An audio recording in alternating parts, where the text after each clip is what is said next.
èèyàn mẹ́wàá làwọn agbébọn tún pa nífọ̀nàfọ̀ṣù ní Kaduna.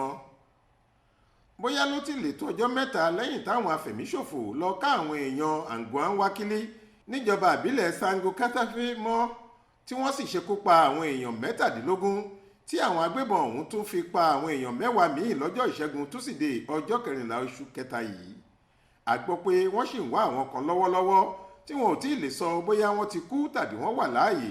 Bẹ́ẹ̀ làwọn 4 míì tún farapa yánnayànna níbi ìkọlù táwọn afẹ̀míṣòfò ọ̀hún sáwọn èèyàn ìlú Langston níjọba ìbílẹ̀ Sango Katafe nípínlẹ̀ Kaduna bákan náà.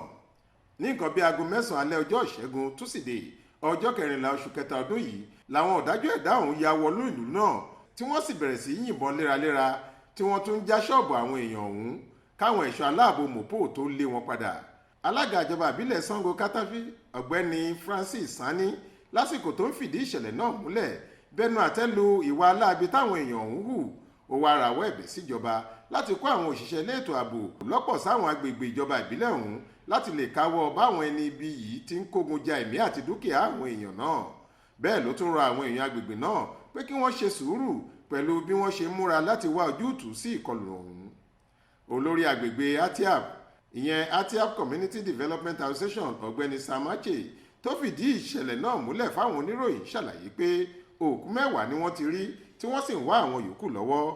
Bákan náà ni ọkùnrin yìí tún nàka àléébù sáwọn ológun àtàwọn ẹ̀ṣọ́ aláàbò tí wọ́n wà lágbègbè náà pé wọ́n ń lẹ̀dí àpò pọ̀ pẹ̀lú àwọn tí wọ́n ń pa wọ́n bí ẹran ní gbogbo ìgbà yìí. Ó ní ibùdó táwọn ẹ̀ṣọ́ aláàbò yìí máa ń dúró sí kò ṣe ohunkóhun láti dáàbò bò wọ́n tàbí dènà ìkọlù sáwọn èèyàn náà. Gẹ́gẹ́ bó ṣe sọ, agbègbè tó jẹ́ pé ibùdó àwọn ọmọ ológun ti máa ń dúró létí ọ̀nà 3 ọ̀tọ̀ọ̀tọ̀ ló wà níbẹ̀ tí wọ́n ti ń ṣọṣẹ́, ṣùgbọ́n táwọn ológun yìí kò lè kojú wọn tàbí kí wọ́n dojú ìjà kọ wọ́n. Dípò kí wọ́n ṣe èyí, àwọn ọ̀dọ́ tí wọn ò lérò búburú lọ́kàn ni wọ́n ń gbógun tì, níṣe ni wọ́n ń lé àwọn ọ̀dọ́ tí wọ́n fẹ́ lọ ran àwọn èèyàn náà lọ́wọ́ padà. Ó bani lọ́kàn jẹ́ pé àwọn ẹni ibi yìí ti parí iṣẹ́ ọwọ́ wọn káwọn ẹ̀ṣọ́ aláàbò tó fi àwọn ọ̀dọ́ sílẹ̀ láti lọ. Àwọn ológun yẹn kò jíṣẹ́ tíjọba rán wọn, wọn ò dáàbò bò wá. À ń fi àkókò yìí ké sí àwọn aláṣẹ tọ́rọ̀ kàn láti bá wa kó àwọn ológun yẹn kúrò lórí ilẹ̀ wa. Wọ́n mọ̀ọ́mọ̀ hu ìwà ìkà tí wọ́n ń hù sí wa lágbègbè Atiap yìí ni ká má bàa lè láǹfààní láti yan adarí tó hù wá sípò lọ́jọ́ sátidé tó ń bọ̀ yìí. Wọ́n ti ń ṣe àwọn ètò kan lábẹ́nú láti lè dá àwọn èèyàn wa lọ́wọ́ kọ́ kí wọ́n má lè rí bí ṣe ojúṣe wọn lásìkò ìbò ọjọ́ àbámẹ́ta sátidé tó ń bọ̀ yìí, àti pé dídákẹ́ tíjọba ń dákẹ́ lórí ọ̀rọ̀ yìí gan-an ó nítumọ̀. Adarí àwọn èèyàn agbègbè yìí wá gbóṣùbà ńlá fáwọn ẹ̀ṣọ́ aláàbò mọ̀pó fún bí wọ́n ṣe jà fitafita láti lé àwọn èèyàn náà padà. Bẹ́ẹ̀ ló ké sí àwọn èèyàn agbègbè ọ̀hún láti má ṣe fìgbà kankan túra sílẹ̀ nítorí ojú lalákọ̀ọ́fín ń ṣọ́rí.